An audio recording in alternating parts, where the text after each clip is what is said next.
Whether you are a new stacker or a veteran, whether you have a stack of 1,000 ounces or less than 100, we are all susceptible to straying off our strategy path. I feel it is important to try to identify these deviations as soon as possible and correct your course before any real damage is done. I have recently noticed my stacking strategy slipping off the track, and I wanted to share it with you. I have recently found myself buying several examples of all of these new releases that are hitting the market. Bullion that I don't normally stack, but I'm justifying their purchase by saying that it is part of my collection and not my stack. I have also been justifying many purchases so that I can have subject matter for videos. When I took a close look at all the bullion that I've been purchasing over the past 90 days, I discovered that it comprised almost entirely of what I consider collection items and not bullion being added to my stack. I really had to catch myself because I was accumulating many ounces of silver that I really didn't want, all in the name of collecting. I stack primarily American Silver Eagles, and when I make a purchase, it is usually well timed and in some pretty decent quantities. But lately I've been making many micro purchases of 2 or 3 of that latest thing to hit the streets.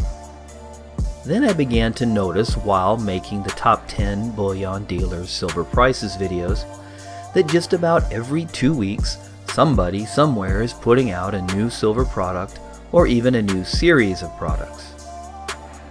I took pause and realized my focus for collecting was taking over my stacking, and I just can't let that happen.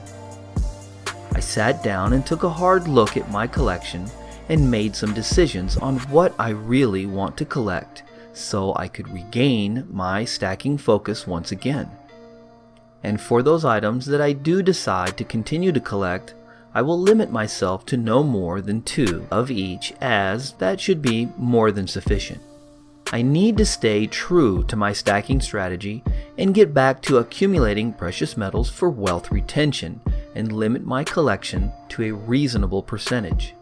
For me, it should be somewhere between 10 and 15% of my total precious metal holdings.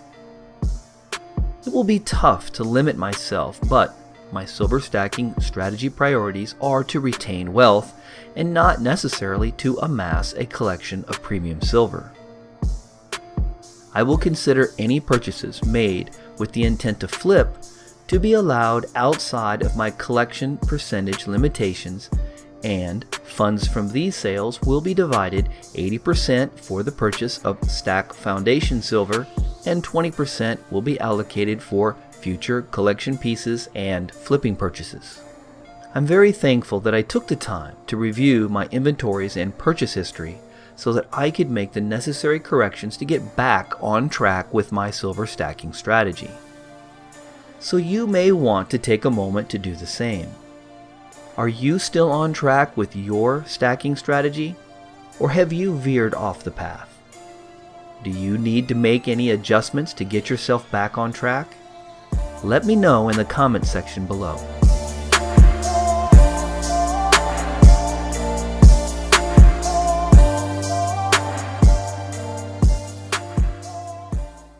SilverTorch66 now has a new website, so go check it out at silvertorch66.com.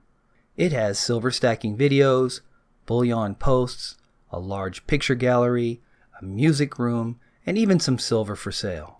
Thank you to everyone who supports the SilverTorch66 channel.